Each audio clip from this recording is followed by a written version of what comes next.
खबर दमदार आप देख रहे हैं, आपके साथ मैं हूं चांदनी धवन। सबसे पहले बात उत्तर प्रदेश में हो रहे विधानसभा चुनाव के दूसरे चरण में 9 जिलों की 55 सीटों पर 14 फरवरी को वोटिंग होगी और आज शाम 6 बजे चुनाव प्रचार प्रसार थम गया है।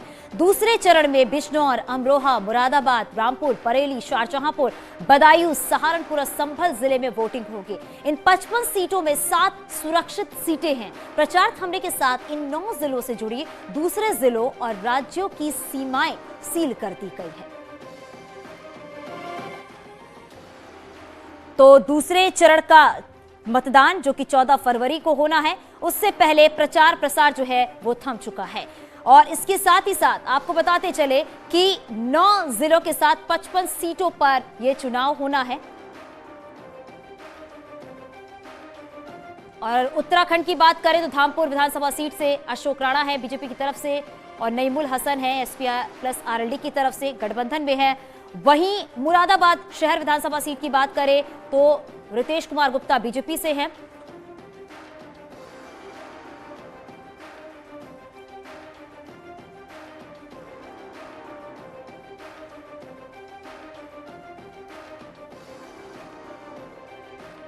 तो दूसरे चरण में कहां-कहां किन-किन जिलों में मतदान होना है वो आपको ग्राफिक्स के जरिए समझाते हैं। ये समझना जरूरी है। जिले बरेली की बात करें तो सीट है 9 विधानसभा सीट है जो कि दूसरे चरण में मतदान होना है। और इसके बाद अगर हम बात करते हैं तो दूसरी सीट की बात करते हैं, अमरोहा की बात करें तो 4 विधानसभा सीटें हैं जो कि 14 फरवरी को दूसरे चरण में मतदान होना है। यहां पर कांटे की टक्कर देखने को मिल रही है। इसके साथ ही साथ बात करते हैं यहां पर शाहजहांपुर में 6 विधानसभा सीट है जो कि दूसरे चरण में मतदान होना है।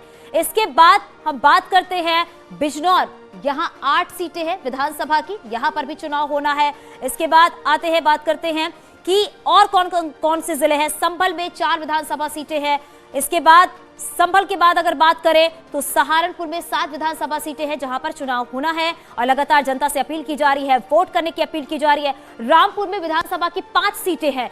और इसके बाद बात करें तो बदायूं में 6 विधानसभा सीटें हैं जहां पर 14 फरवरी को चुनाव होना है। इसके बाद आते हैं तो बात मुरादाबाद की करते हैं जहां पर 6 विधानसभा सीट है जहां पर 14 फरवरी को मतदान होना है। और ये वीवीआईपी सीट है। पहले बहेड़ी की बात कर ले हैं, यहां पर बीजेपी से छत्रपाल सिंह गंगवार हैं। वहीं गठबंधन की बात करें तो अताउर रहमान है और कांग्रेस से आसारे राम गंगवार है जो कि चुनावी मैदान में है और बीएसपी से संतोष भारती जो कि चुनावी मैदान में है। तो ये चारों अगर बात करें तो वीवीआईपी सीट है बहेड़ी। वहीं अमरोहा की बात कर लेते हैं जहां पर बीजेपी से राम सिंह सैनी है, वहीं गठबंधन में महबूब अली है चुनावी मैदान में। नावेद अयाज की बात करें तो कांग्रेस की तरफ से चुनावी मैदान में है और बीएसपी की बात करें तो सलीम खान जो है वो चुनावी मैदान में है।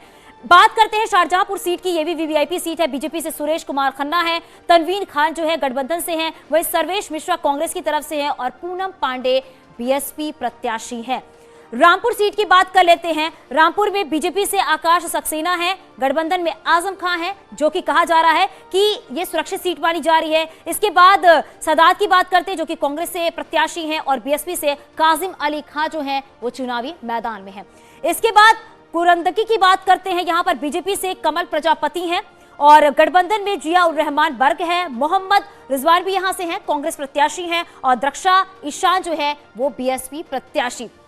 तो ये वो वीवीआईपी सीट है। और अब बात करेंगे, प्रधानमंत्री नरेंद्र मोदी आज कन्नौज दौरे पर रहे और इस दौरान उन्होंने कन्नौज, औरैया, इटावा और फर्रुखाबाद की 10 सीटों के लिए संयुक्त रूप से जनसभा की है। यूपी के लोग माफियावादियों और दंगावादियों के खिलाफ एकजुट होकर वोट कर रहे हैं। ये एकजुटता कानून व्यवस्था, महिलाओं की सुरक्षा के पक्ष में है और इसी तरह आगे के चुनाव में भी एकजुट रहना है। विकास की बातें करने से विश्वास नहीं आता, लेकिन जब नीयत साफ होती है, मेहनत दिन रात होती है, जनता के सुख दुख की चिंता होती है, तभी सामान्य मानवी के मन में विश्वास पैदा होता है।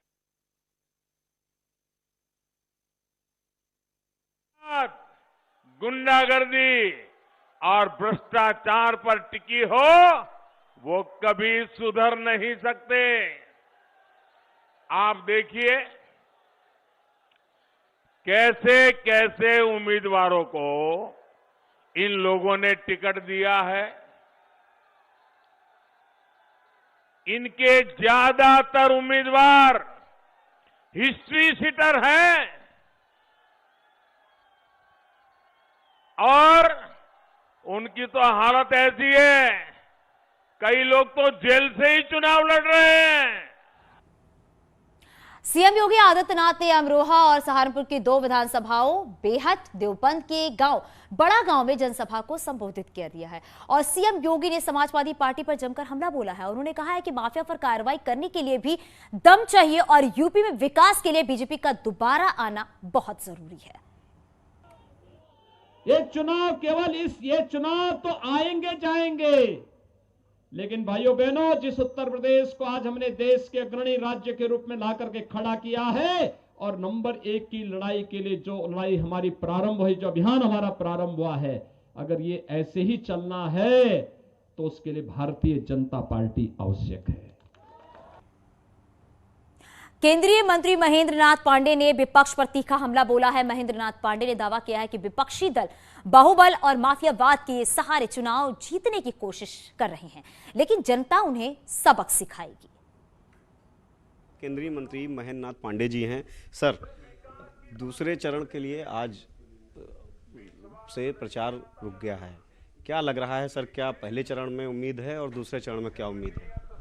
दोनों चरणों में भारतीय जनता पार्टी बहुत शानदार, पिछले प्रदर्शन से भी बेहतर प्रदर्शन करने जा रही है, क्योंकि विकास सेवा के साथ साथ कानून व्यवस्था की जो हमारी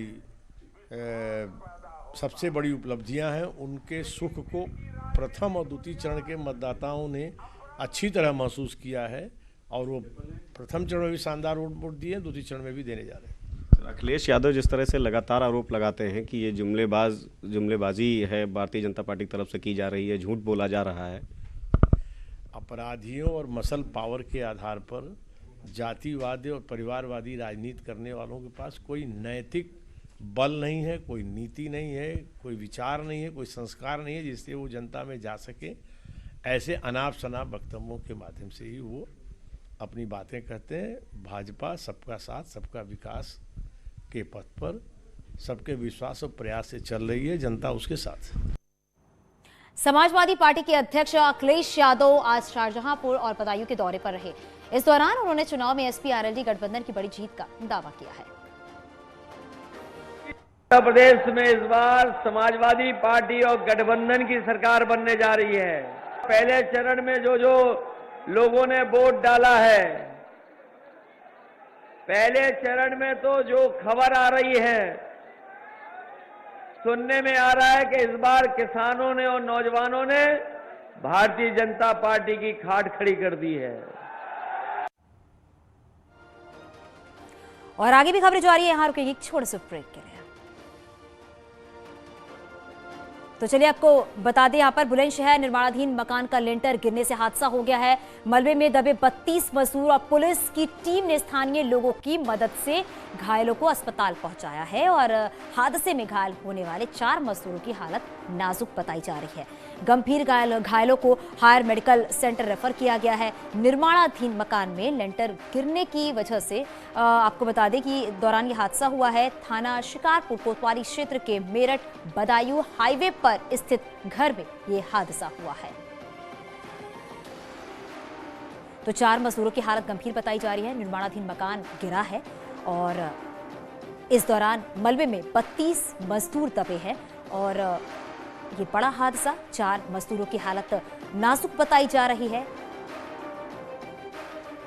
और जो घायल है उन्हें हायर सेंटर रेफर कर दिया गया है। हमारे सहयोगी प्रशांत हमारे साथ फोन लाइन पर जुड़ गए हैं। प्रशांत, इस हादसे को लेकर क्या जानकारी मिल पा रही है? जो लोग घायल हैं उनकी क्या कुछ स्थिति बताई जा रही है और फिलहाल वहां की क्या कुछ स्थिति है? जी देखिए, हादसे के बाद मौके पर स्थानीय पुलिस पहुंच गई है। राहत बचाव का लगातार कार्य जारी है, रेस्क्यू किया जा रहा है और जो लोग अभी मलबे में दबे हुए हैं उनका पुलिस रेस्क्यू कर रही है। साथ ही स्थानीय लोगों की मदद से पुलिस रेस्क्यू पुलिस का जारी है। साथ ही जो लोग घायल हैं, जो लोगों को बाहर निकाला गया है, उनको साथ ही अस्पताल में भर्ती करा दिया है और वहीं 4 लोगों की हालत गंभीर बनी हुई है, जिन्हें हायर सेंटर मेडिकल कॉलेज के लिए रेफर कर दिया है। साथ ही लगातार पुलिस और स्थानीय लोगों का लगातार रेस्क्यू जारी है। अभी कुछ लोगों की दबे होने की आशंका है और जिन्हें निकालने का कार्य लगातार जारी है। जी बहुत शुक्रिया प्रशांत इस पूरी जानकारी के लिए। और आगे भी खबरें जारी हैं, यहाँ रुकेंगे छोटे से ब्रेक के लिए।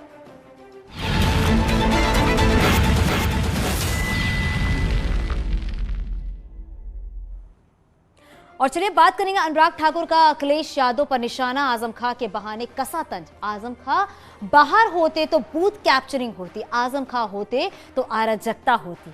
आजम खां बाहर होते तो मतदाता को धमकाया जाता। अखिलेश की छटपटाहट दिख रही है। पहले चरण में नाहिद और दूसरे में आजम याद आए, 5वें छठे चरण में मुख्तार अतीक याद आएंगे। अखिलेश यादव को भूल चुकी है जनता। तो अनुराग ठाकुर ने अखिलेश यादव पर तंज कसा है, उन्होंने क्या कुछ कहा है ये हम आपको बता रहे हैं। सही तो कह रहे हैं अखिलेश यादव जी।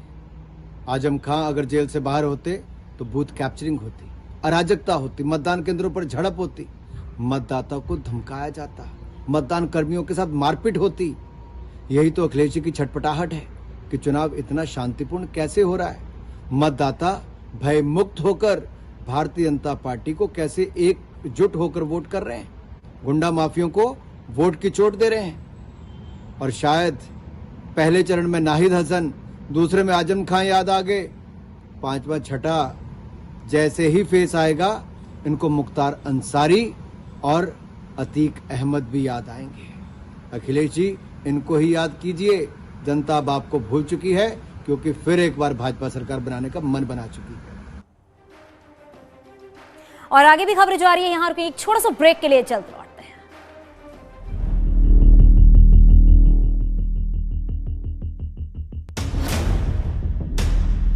भारतीय जनता पार्टी की राजनीति जब तक हिंदू मुसलमान ना हो तब तक कंप्लीट नहीं होती क्या? अगर वो हिंदू मुस्लिम की बात किसी ने कही है तो वो उत्तराखंड के अंदर जुम्मे की नमाज पे छुट्टी घोषित करने वाले हरीशुद्दीन जी ने की है। क्या ये टैग देंगे हमारे को हिंदू होने का? जो लोग अनुयायी हैं सावरकर के और गॉडसे के, वो हमें राष्ट्रवाद सिखाएंगे। ये मुस्लिम यूनिवर्सिटी की बात करेंगे तो हम जय श्री राम में जवाब देंगे। मर्जी स्वर्ग जाना, जय भूमि में मुस्लिम यूनिवर्सिटी नहीं बनने देंगे। भारत माता की जय।